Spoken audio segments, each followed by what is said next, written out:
The coronavirus or COVID-19 has well and truly struck, hasn't it, folks? For some people watching this, its impact may be devastating. For others watching this video, it may just be mildly inconvenient. But if you're watching this video, then there's a really good chance that, like me, you enjoy getting outdoors, possibly spending more time outdoors than indoors, and you really enjoy that and get a great deal from that. And of course, the restrictions that are being placed on many countries, including here in the UK, limit that ability to spend as much time outdoors as we might like. There's a perception to look upon that negatively, and of course that does have a big impact, but there's some positives to take away from this. So I thought I'd put together a short video just outlining some of the ways that you can be making use of this lockdown time that we might be in, so that when we can eventually get back outdoors again, we've got a better way of approaching things, we're better skilled, we've got better kit, and we can just basically make best use of this unfortunate period that we're in at the moment. Hi there, I'm Craig Taylor, and if you're interested in learning how to improve your bushcraft skills in a simple, no-nonsense manner, then please consider subscribing to this channel. As I mentioned at the outset of this video, many of us are now in some form of lockdown compared to how we might normally behave and the time that we spend outdoors. Don't forget, bushcrafting isn't just about what you do outside when you're in the woods, it's also what you do and what you think about in advance of that to make the most of your time out there. So what I've done over the past few days is I've gone through my 200 plus videos here on YouTube, and I've curated a list of them that I think you can do from home or from your garden, therefore reducing the ability for you to get out there and potentially mix with other people. They're simple to do. You can do them at home or in your garden.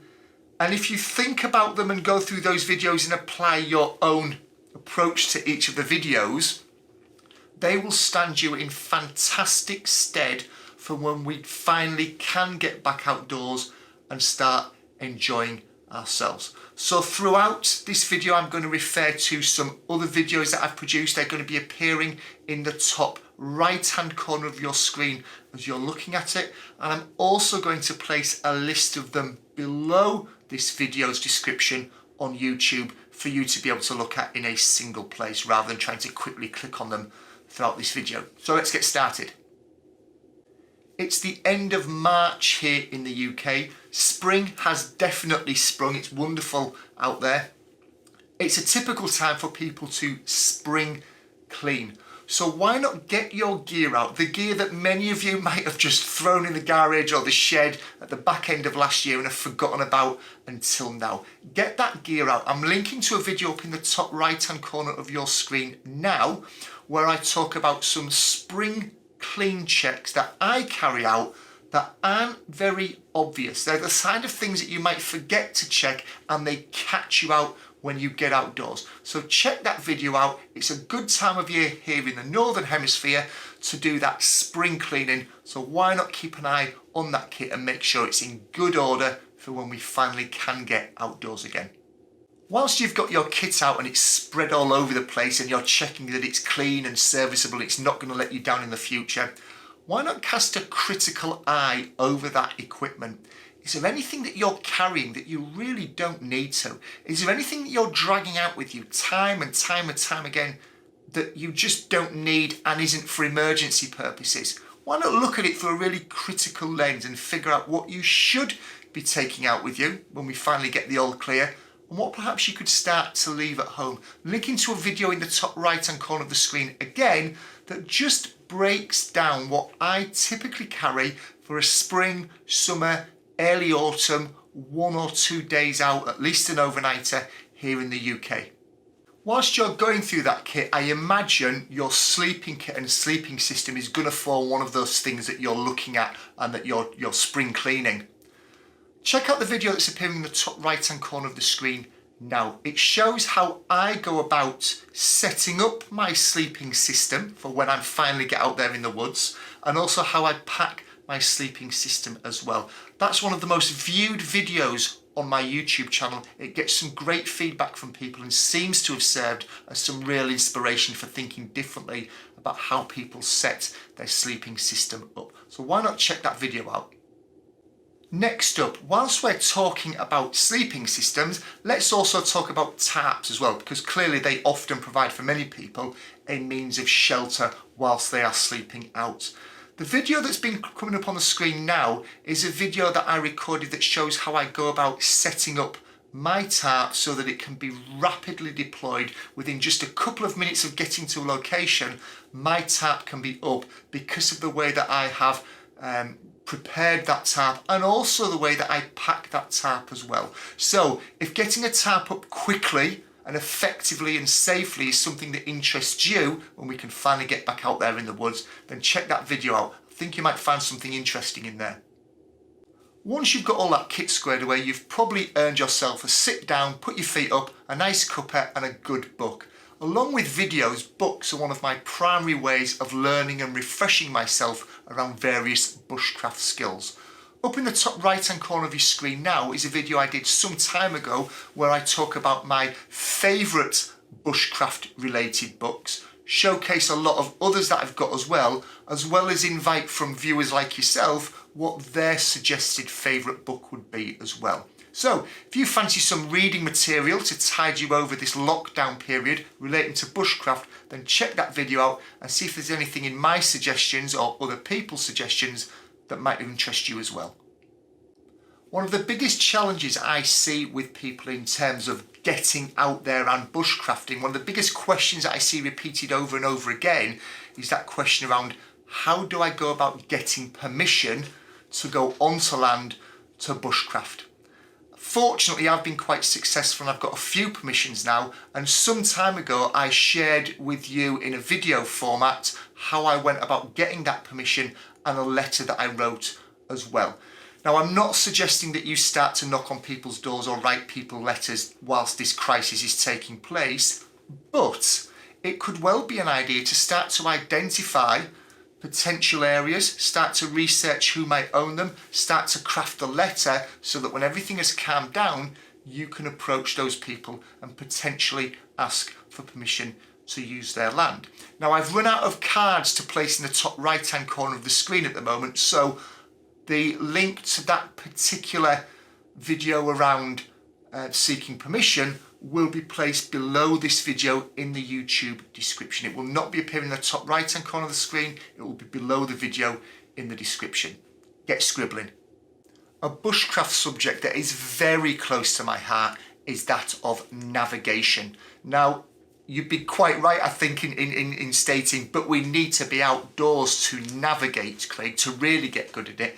And I'd absolutely agree with you, yes. However, there's a heck of a lot that you can do in terms of getting to grips with some basic map reading skills, becoming familiar with the map, learning more about those symbols and conventional signs and contour lines and things like that.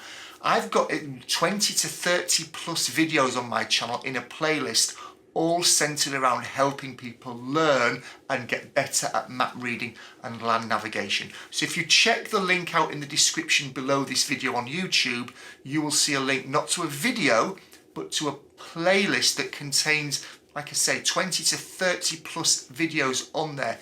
Check those out. You don't necessarily need to be outside to start to improve your navigation skills. One of my biggest challenges since I started bushcrafting was the ability to actually get a decent edge on my knife and keep it there and maintain it. I'd been on various courses, I'd been on various workshops where it was covered as part of that topic outdoors, but I never quite cracked it. And in actual fact, quite ironically, I actually cracked my knife sharpening sat in the very chair at the very desk that I'm sitting at now. So knife sharpening is absolutely a skill that you can hone, pun intended, at home, because that's where I did it as well. So if you're not particularly confident at knife sharpening, now's a good time to start improving that skill. If you are confident at knife sharpening, did you include checking your knives as part of that spring clean checks that I mentioned earlier on? If you didn't, now might be a good time to break out your sharpening kit and your knives. If you're a newcomer, you can start to practice. If you're experienced, you can get an extra keen edge on them for when we can finally get outdoors. And again, a link to the video where I had that light bulb moment in terms of knife sharpening is below this video, links in the description on YouTube. Moving on to my 9th and kind of final suggestion. I've already mentioned that it's spring here in the UK. The sun is out, it's quite warm if you can get out of the wind, and hopefully it's only going to get sunnier and warmer. It's a great time to be practicing out in your garden, don't need to go too far for this, practicing your solar ignition skills. You can't go very far. Luckily, the sun usually comes to you, certainly here in the UK. It's a lovely sunny day today, as you can tell out of the window. The sun will come to you. All you need is some resources in the house to be able to capture that sunlight and practice your ignition skills or your solar ignition skills. Again, video showing my experiences below this in the description on YouTube. Now, I've just listed 9 videos / suggestions that I think you can be following whilst we're in this lockdown at home to improve your bushcraft skills. I've purposefully not rounded it up to 10 because I want the 10th suggestion to come from you. What do you think people could be doing to further improve their bushcraft, wild camping, outdoor, whatever the outdoor thing is that you're interested in? What could you or other people be doing to improve their knowledge and skills in that area without leaving their home or their garden? Let me know in the comments below. I've come up with 9. You've got the easy gig here. You just need to come up with that final one to round it up to a nice even 10. Let me know in the comments below. If you've enjoyed watching this video, thank you. If you're not yet a subscriber, hopefully this video and the videos that I've linked to might convince you to hit that subscribe button.